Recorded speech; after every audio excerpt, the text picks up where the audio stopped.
So, I mean, fantastic film. It was always my intention to include it in the season. You can't have a boxing film season without this film, I think. Oh, that's very kind. So, where did 24/7 all begin, your debut feature? Yeah, so I'll try and do a truncated version because I'm a bit of a paragraph man. But I started making short films. I got thrown off a photography course. My work was wonderful, but I was in debt.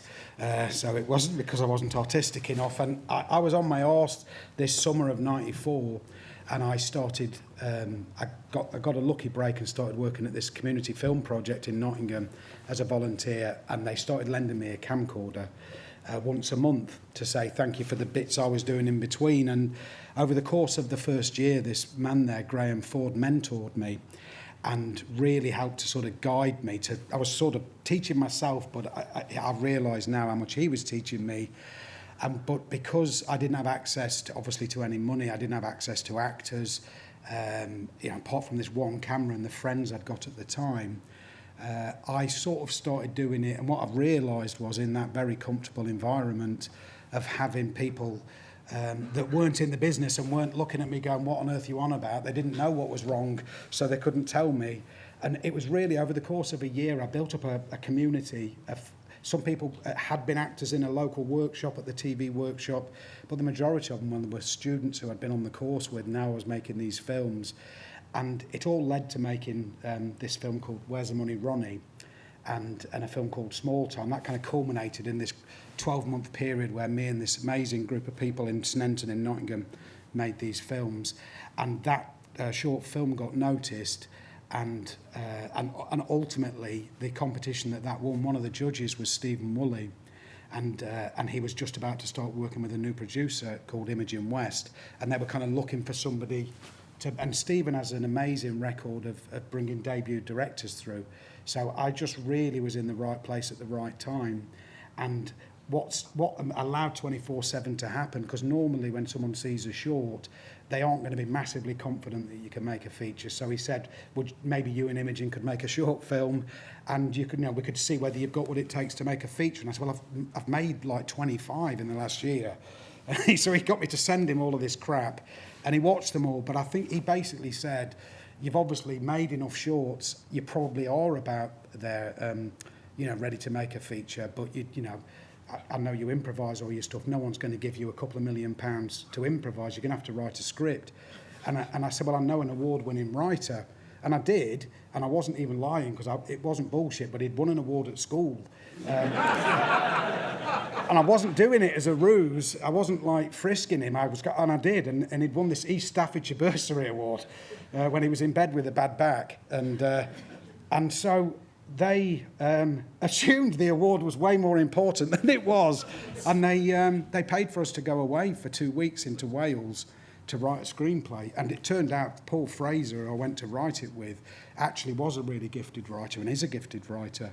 And me and Paul went away. We bought a big bottle of Tia Maria, a little putting thing with a little hole so you could put into this green, and spent most of the time playing golf and a little bit of writing. And we basically got the script together. And it turned out, because Paul was actually a really gifted writer, that they, when we sat, I think they paid for the first week. They said, send us where you're up to after a week. We sent them 30 pages. And I think they maybe then paid for the second week because the first week wasn't crap. And then I think within 2 weeks we've got this draft together, and I kind of went on this crazy accelerated ride from making this film with a group of friends. And obviously you not everyone, there are some people that were in that early short film group, but I got introduced through Dina and Gina, who are both in this and had been in some of those crazy shorts. They told me about the TV workshop and that I needed to get down there, and that was, the script being sent to Bob and walking into the TV workshop and seeing the incredible talent there were the game changers for me. Well, amazing. So your debut feature, and you get to work with the late, great Bob Hoskins. I mean, just that's how that was like. Yeah, we were just talking before. We just, had a little bit of a catch-up before, and I think what you realise in retrospect, sometimes things don't come back to you until you're in a difficult moment on a set, or you hear a story of a a debut director or someone that's had a lot of knockbacks, or they've maybe got their first break and had a horrific experience. You know, their confidence has been knocked. And when I actually look back at, obviously, Bob coming on meant that I could cast exactly who I thought was right for each part, rather than, you know, there's always push and pull. So you've got Bob in a film, you know, he was doing big Hollywood films at the time, so that, you know, Stephen, you know, Imogen was the producer, and me and Imogen had that classic relationship, but Stephen as the exec was smoothing over the cracks, because obviously he knew, he was like, if you want to make this in black and white, you are going to need somebody, you're going to need a name. And if you want to keep your friends, go to this workshop and try and make that collaboration. There was a guy, Danny, who I think's here tonight, I was living round the corner from, and I, you know, we'd got all of this sort of prepared. He said, basically, you're going to need somebody on board. Now, you know, I was a big fan of Bob's. You know, obviously, Mona Lisa, Long of Friday, they were part of my childhood growing up. And but the biggest bonus was not just getting him to sign on the dotted line, and he did it for very little. I remember the first week when I was filming, I'd been, for, you know, I'd basically, I won £5,000 for Where's the Money, Ronnie, and I was living on like £28 every 2 weeks. I was a billionaire in my head. And so I funded this film, Small Time, with this £5,000. And I was up at Aldi, you know, let's go crazy in Aldi, let's get all the food. And I rented a minibus, and my mate had a gas van, and we had this little tiny crew. And I thought that was the big time. And then I walked onto set for the first time when there was a crew of 50 or 60 people. And I can remember, like, why has that guy got a saw? What's he doing? There was like someone sawing wood, and he was building a frame. I was like, what the fuck? You know, and I'm shooting on film for the first time, and there's a sound man, all the departments, you know, and Bob saw on that first day that my arse had gone. I was petrified. I was literally physically shaking. And I didn't have a clue what to do, you know, and so he very kindly went and spoke to the first assistant director and said, I'm not feeling very good. Would you mind, I didn't get a chance to go through the lines, would you mind if you started with the tracking shot that's a bit later? And what he'd done really lovely for me was he'd taken what was probably going to ruin my career by just going in and just puke up and get sent home in a taxi. He got them to do something that he knew would take about 2 hours to set up, and that no one was going to be talking. So my memory is there's a lovely shot of some of the gang around this tree before they have this football competition. That was like the first thing that we ended up shooting. And Bob bought me half a day to be able to sort of slowly ease my way into it. And then about a week in, I wasn't having a fallout with somebody, but these push and pulls happen on a set where if you haven't got the experience, and a first AD or a DOP or someone's kind of going, you know, that wasn't good for me, I want to go again, or they're basically going, no, you can't have another one, you've got to move on. I didn't have the experience or the confidence to basically put my foot down, and Bob used to step in and do that for me. So he'd say, this kid's made like 25 short films, I've seen them all, some of them are shit, but some of them are really good. He's made enough to know what he's doing. If he wants another take, let him have one. And so, don't get me wrong, no one was treating me badly, but that made me realise that how lucky I was in that first year for a producer, exec producer like Stephen and a producer like Imogen, to want me to bring those friends into the film.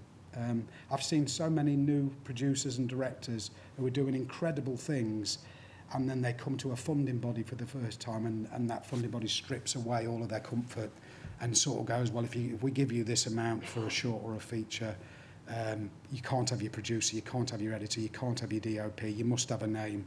And sometimes they never make anything again, you know. So it was incredible. Touring the world with him was incredible because, you know, he'd been round there a million times, but it was my first go. So I'm like Crocodile Dundee, wandering around New York, hey up, you know. It was quite something. It was quite something. Well, one of the things I've always admired in your work that I think sets you apart from other filmmakers is your films have always tried, I think quite organically, to represent a multiracial working class. That again is organic and natural rather than kind of forced. Yeah. Where I grew up was not diverse in any way. Small market town. You know, I'd never lived in a city, and I basically go into the Nottingham city centre workshop. And the reason that it was so special is because it's had to change a little bit, but ultimately, whoever was the best got onto that course because it was supported by the local TV company, Central TV. So ultimately, whoever was the best got on the course, irrelevant of where they were from, who they were, their background. I walked into this group, and so normally with a casting, you'll see people one at a time, and people come in and they might meet in the corridor. You don't know they know each other, but I was walking into their space, this incredible workshop, and they had this rapport and this piss-taking thing that went on that was not dissimilar to how I'd been making those shorts. And you sort of went, actually, these guys are going to help us guys to be able to take it to the next level, because a lot of these have been in children's TV shows, they've been in films since they were like 8, 9, 10 years old. They've been acting, and they'd got this incredible, obviously Carl and Johan are brothers, but they basically, they just were that gang. It wasn't that I chose to put them together. But it was like I saw them as that gang and just went, my God, that is the other half of the coin that we've been looking for, and it was all down to the fact that workshop was like the workshop that took me in as a volunteer. I couldn't get on the course because ultimately it was for people that couldn't get into college and couldn't get on courses, single parents, people with disability. It was very forward thinking, as was the Nottingham TV workshop. It was forward thinking as in it shouldn't be forward thinking, it just should be how shit is. But it's still in a class of one in that regard, that it still tries to keep that door open. Absolutely. The other reason why I was so eager to include the film is, we were just saying during the credits, you made the film at a time where it seemed possible to get clearance for amazing music. Paul Weller, Broken Stones towards the end. I love that kind of song myself. But I was always really taken and enamoured by the work of Gavin Clark, the late Gavin Clark in Son House. I think one of the kind of most emotive kind of scenes in British cinema is that scene, the montage from Wales and the boxing ring where we hear Crazy being kind of played. Just say some words on Gavin Clark.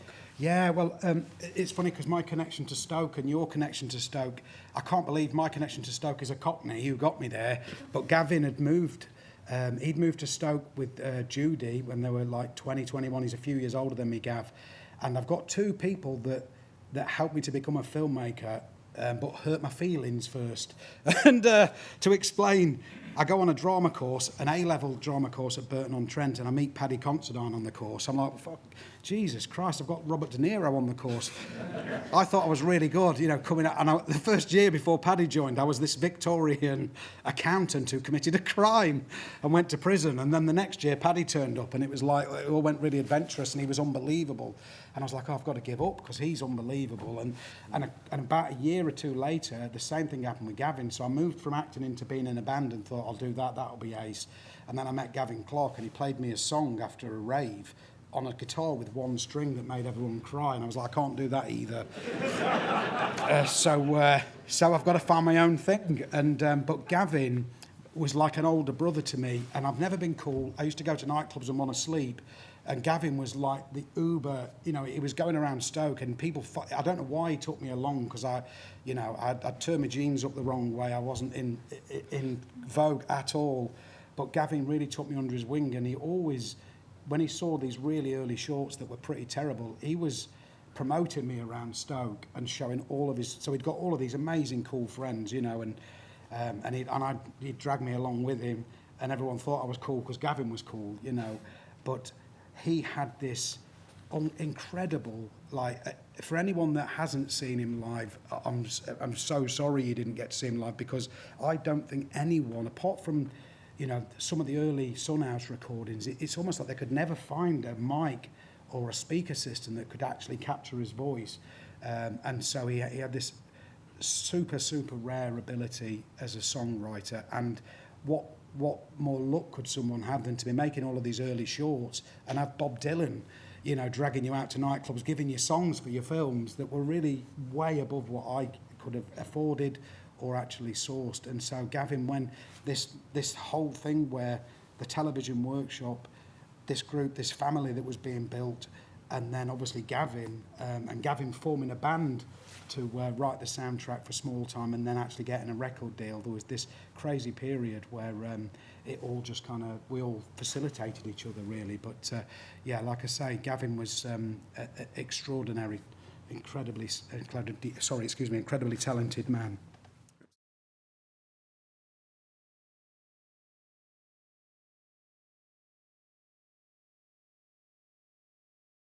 Yeah, I was in a boxing club. It was called the 101 Boxing Club, and it used to. I went there with Paul Fraser, who co-wrote this with me. It was kind of a mixture, to be honest with you. The sort of sporting side and the rough lads coming together with the not so rough lads. We were in this football team called Oasis FC, and halfway through the first season, we'd been banned from all of these leagues, and we were playing prisons. That were the only people that would take us on. And when we first started, this amazing character, Naishi, he's a legend in Uttoxeter, this incredible character, but extremely eccentric. And you'd come into town, he'd have like a full suit and a bowler hat, and he'd be sweeping up in the bush shelter, and but he had this incredible passion that's where Bob came from in a way, was inspired by Naishi. But I'd always loved boxing, and I like to pretend that my career was cut short because they shut it down because of funding, which is true. But when Nicky Dodd punched me on the nose loads and I got a headache, I thought I'd got a brain tumour after my first session, so I was never going to be a great boxer. I was so scared of being hurt. But I realised the football stories were really lovely, but there's something about boxing, about the fact that person, no matter how rough and hard, and because I've seen it in the boxing clubs, where someone can lose their shit and they get in there with someone that knows what they're doing and they just pick them apart, and that I loved the idea of the theatre of that. And so it was really this combination of these crazy tales of driving, because the first couple of weeks in Nations we had this really posh minibus, everyone got cod and chips, then it became chips and peas, then there was only only 4 people could get in the van, the others had to hitch, and on the last prison game we all had to hitch both ways, so we ran out of funding and it died a death. But I put that missing of the boxing club, and because I saw what happened in Uttoxeter, and I think it happens in a lot of areas, this short-sightedness of when funding stops. I think it was probably at the time in the 80s, £8,000 worth of funding, that they couldn't afford to pay, so they shut the club down. And there's some of the kids that maybe were having, what now they call anger issues. They were really doing well in the boxing club, and by cutting that short and all of us spilling back out onto the street, hitting the bus shelter, buying loads of cider, setting fire to shit, you probably burnt through £8,000 worth of damage in the first week. So it was so illogical. But I sort of could see really amazing things happening in some of the kids that were a bit more wayward, and it never got a chance to blossom. And obviously I'm a huge fan of boxing, following Ricky Hatton through his career, and the amazing things the opportunities that it can provide to people that aren't going to get any. And so seeing that shot and being on that crazy journey in that football team was maybe so that wasn't the specific events in there didn't happen, but it was inspired by those two sort of factions.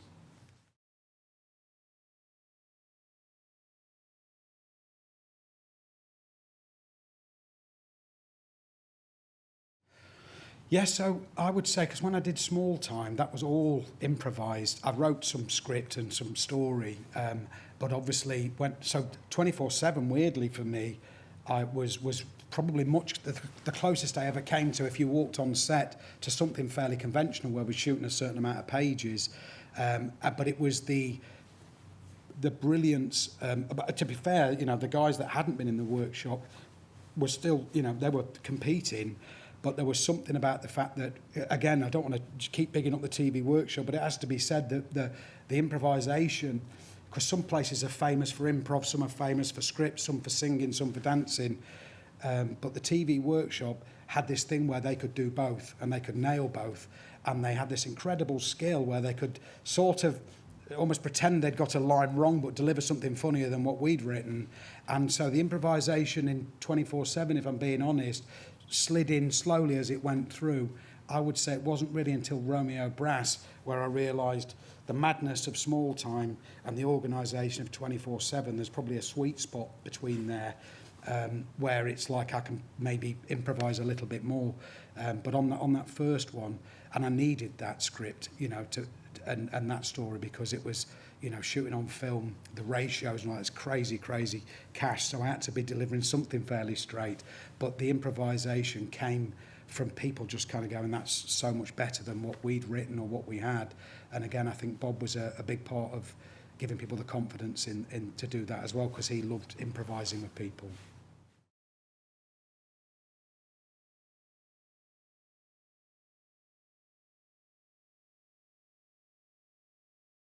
I've always said that doing Once Upon a Time in the Midlands was me doing a degree in filmmaking, because I didn't, by the mistakes that I made, of which there were many, you know, and you know, those actors came to work with me, you know, and wanted to work with me, and they'd seen my films and liked them, but we'd got into, because my first two films had flopped, and so I couldn't get final cut. And I'm not like making it out like people came in and started fiddling with the film. It never got to that. But what I learned, and I learned many lessons on Once Upon a Time in the Midlands, was that the script got developed to hell. I mean, by the time you get onto like the 40th version of something, you don't know what your name is. You know, you kind of you don't know what's good and what's bad. And there was a load of little bits of bad luck and stuff that we had. But ultimately, when we kind of finally got on set, and I realised I'm always going to have final cut, because I'm much more open to people's ideas, because I know I don't have to take them. And so on that, there was this nervousness in me all the way through it. And I didn't have, you know, I was having arguments that I'd never had to have before, swapping music for music I didn't like, to be able to keep hold of an edit that I did like. And so, you know, I always felt bad about the fact that those actors never got the experience that Romeo Brass and Dead Man's Shoes got. You know, but that was my mistake, but it was like a university degree. And I learned something similar doing the gallows pole, stepping up in money again and not being able to quite pull off because the budget is so sizable, and improvising in period in COVID is a rather harsh mistress. And you know, that was debilitating in a similar way. That was my master's, I think, that one. And you kind of, but I was talking earlier about, I always go back to short films, and I look back to that first year, and you kind of go, there's something magical. All I'm ever trying to do is recreate me and my friends and a camcorder, and I only really ever want to add what I have to add to that, as in, you have to have sound, a great DOP. But, you know, when I went on to Once Upon a Time in the Midlands, and again on Gallows Pole, and the Gallows crew was big for a lot of reasons in COVID. Everything swelled by like 30%. So I've realised my films have to be a community in some capacity, where it's small enough that we all know each other's names. And whenever it's gone beyond that, and I'm overreaching myself, you know, each time I thought I was about to hit the big time, I've died on my arse. So I was like, you know, this Gallows Pole, I'm going to be big in the States, you know, and I'm like, no one renewed it, only got halfway through the series. And and I'm sort of, stocking the shelves in my spare time. But they've both been really valuable. And I come out of, out of Once Upon a Time in the Midlands, and it made me realise that Dead Man's Shoes needed to happen. And so much of that was down to Mark Herbert, because he looked at my early shorts that I was making with Paddy. Me and Paddy made maybe 10 short films after Romeo Brass. Each one was done in a day. And Mark came over from Walk Films and was going to buy them.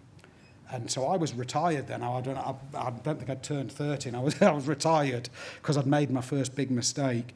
And it was Mark that said, if you put a bit more effort into what you and Paddy were doing there, you know, it doesn't need much more. How many people were there? And I said it was me and Paddy and maybe, you know, the two other guys who were acting. And it was Mark Herbert that really introduced me to myself, and he sort of said, you know, you need to find a way. And it was, when we made Dead Man's Shoes, we made it for about £650,000, and we had two offers on the table from the same organisation. They had a premiere and a budget fund, and we sat in there and said, you know, I could have signed and got 4 million or 4.5 million to do Dead Man's Shoes, but I'd just had that awful mistake, and we went for the lower budget, and it was a big turning point for me. So that was the validation that I needed to do stuff cheap. Sadly, we must conclude for this evening, but please join me in kind of thanking Seamus for a fantastic talk. Thank you. Thanks.